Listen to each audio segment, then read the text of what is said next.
All right. Okay, here we go. What's up, guys? What's up, guys? What's up, guys? Nate and Sutton back with another video, and today we are talking about something very fascinating. What are we talking about, Sutton? And special. We're talking about this idea that his cousin actually introduced us to. She came over here and was telling us about it, and we decided we were going to try it, and we did, and we liked it, and we wanted to tell y'all about it. Yeah, so this could be like the biggest news ever if this is the real deal. And that's what we are exploring, and we want to explore it with you guys because, why not? Yeah, so we've only been doing this for is it 3 days? Something like that. So it's really new to us. We're still getting the hang of it. But anyways, let's tell them what it is. Yeah, well, first off, before we tell them what it is. Oh, my goodness.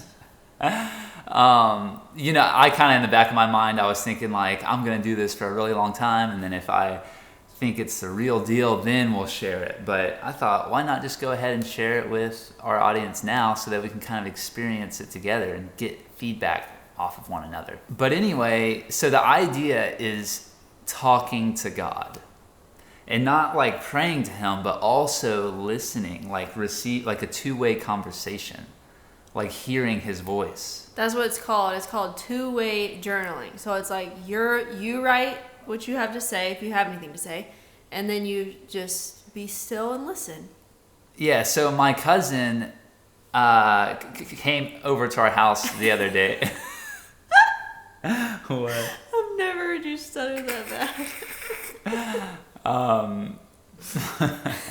My cousin came over to our house the other day, and she pulled out this journal, and she started reading it to us, and she's like, I really wanted to share with you guys what God has been telling me recently. And I'm like, okay, yeah, let's hear it. And then she was reading it as though God was really speaking in the first person, talking to her she was hearing his voice. And I was just thinking, I'm like, is this real? I mean, if she can experience this, I want some of that. She's been doing it for years. She says she has journals and journals filled up at her house. Yeah, for 8 years she's been doing this.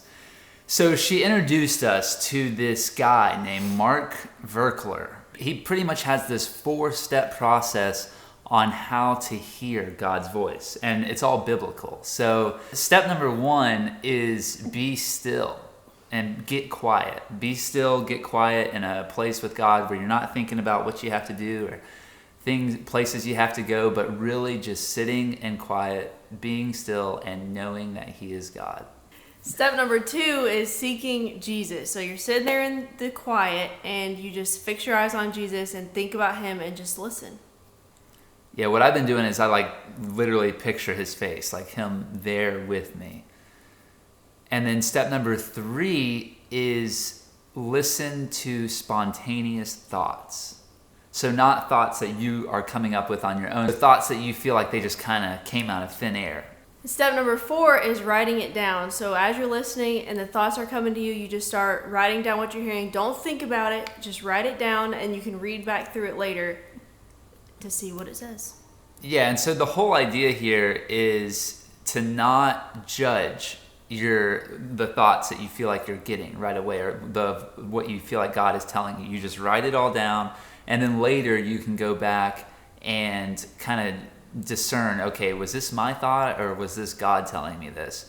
And what I have found is that I've been writing some things down that I feel I would never have came up with on my own, and I'm thinking wow, this is really God talking to me. What's interesting about he read me his first one, and also his cousin, is that they're hearing things in a way that they wouldn't speak and things that they wouldn't say. And I know that his cousin even said that she heard this word that she didn't know what it meant, and she I had to look it up, what does this word even mean? Yeah, and one way that I have found to make it flow, where it seems it was just coming in a lot easier, is by asking questions.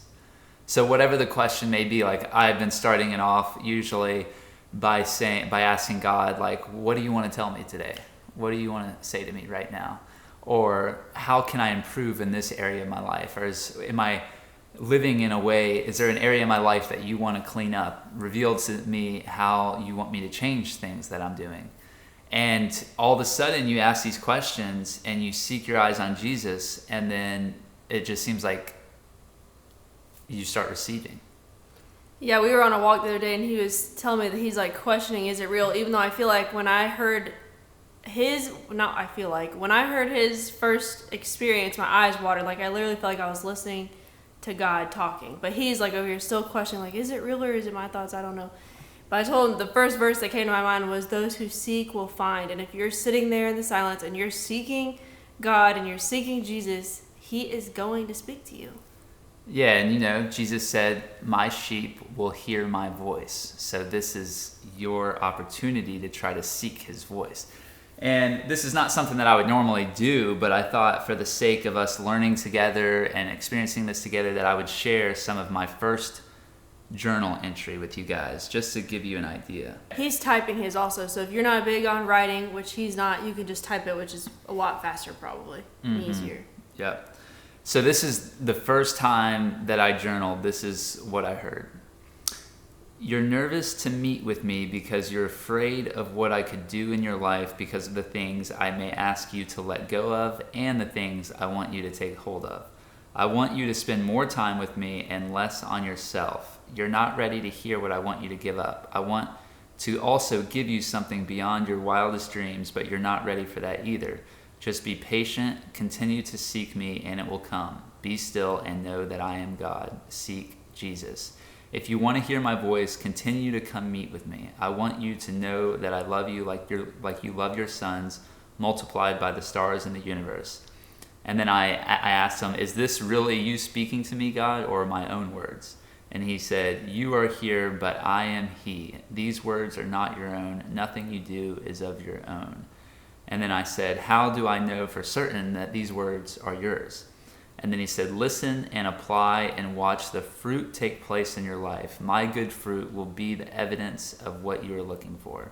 That was a little bit of my first experience. And, that was my biggest question. Like, how do I know that this is for real? Like, how do I know this is God talking to me? And that's what he told me, is that continue to meet with him, put him first, seek him, and be in his presence, and then the good fruit from that will show up in my life, and that will be the evidence that I'm looking for. Yeah, I'm really excited about this idea because in my relationship with God, I have felt like something is missing. Like, we read the Bible together, we pray, we are doing the Bible verse challenge where we're memorizing all these verses, but something just felt like it was missing. And so I'm really excited about this idea because it's such a two-way street, and it's just intentional time with God, and it just opens your mind to listening to him. And then I also really like the idea of writing it down, because one day you can look back on all these things that God said to you. Yeah.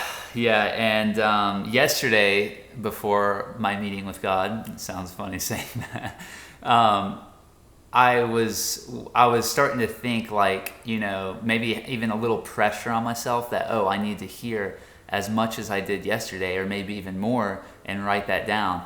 And then God told me that it's not about how much he says to me. It's all about meeting with him and seeking him and having that intimate, quiet time with him. And that should be like the number one priority, is like desiring to be with God and having that intimacy, and then the rest will come, whether that's him saying 1,000 words to you or you just sitting in his presence. So yeah, that's pretty much it. We just wanted to make this quick video experiencing this with you guys together and getting y'all's feedback. So I would love for this next week, for those of you that are interested, to try this out. I've been going in a closet.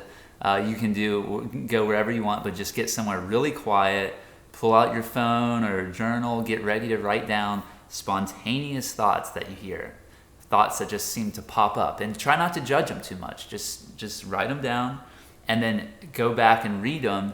And if they're encouraging, if they're loving, if they fill you with peace, if they fill you with joy, then maybe it's a good sign that they were coming from God. And in the description below, we're going to link these videos that we're referring to by Mark Verkler, who explains really quickly like how to do this. Yeah, he explains basically the 4 steps that he has found to help people hear God's voice. Oh, and the interviewer is asking him if things keep coming up in your mind. Like, I know we all feel like we have a lot of things to do. You start thinking of all these things you have to do, that you just write them down just to get them out of your head. Like, they're right there, so you'll remember them, and then just move on to the next thing. Like, I feel like she was really pushing him on well, what if this happens and what if this happens? So they're giving you like different scenarios and how to like push through and really experience this time with God. Yeah. So be sure to check out the videos. And one other tip that I'll leave you with is really to get honest and transparent with yourself and with God, what you're experiencing in that moment. So like if you're having a million thoughts race through your mind that you feel like you can't even focus on him, tell him that. Write it down and be like, God, what do you want me to do with this? How do I get this out of my life? How do I focus more on you? Whatever it is, just really get present with yourself, your thoughts, your feelings, and let God know what it is, whether it's positive or negative. He's there. He already knows. So just be transparent with him and receive his voice and his presence. What's also really cool about this is that it's biblical. A lot of the writings in the Bible are written in this fashion where it's like a two-way street where the author is asking God questions, writing to him, and then he receives back. So that's one aspect of it that I really liked. All right, guys, thanks for watching the video. We're really excited for y'all to try this, and we're excited to hear about your experience and how it's been for you. So that was Nate and Sutton, sowing seeds of truth, love, and inspiration one view at a time. That was Nate and Sutton. This is Nate and Sutton. This is Nate and Sutton, sowing seeds of truth, love, and inspiration one view at a time. And that was how to hear God's voice.